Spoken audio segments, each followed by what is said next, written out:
In this video, I'm going to be showing you how to change Roblox keybinds, so be sure to watch this video until the very end to prevent any mistakes in the process.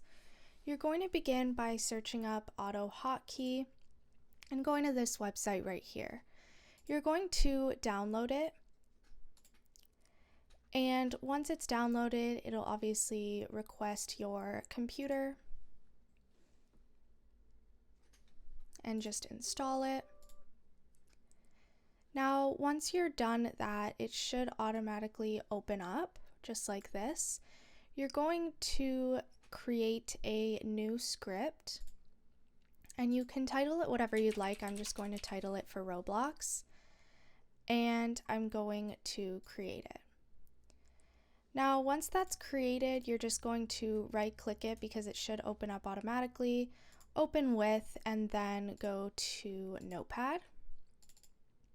And you're going to copy and paste the command that is in the description, just like this, and then save it. And then once you're in Roblox, you can use this to actually see your keybinds. And that's really all there is to it. If you actually want to change your keybinds in Roblox, you are going to have to go into a game and click on settings in the actual game, and you can change your mouse and keyboard controls. Be sure to leave a like, comment, and subscribe to the channel. Thanks for watching. See you in the next video.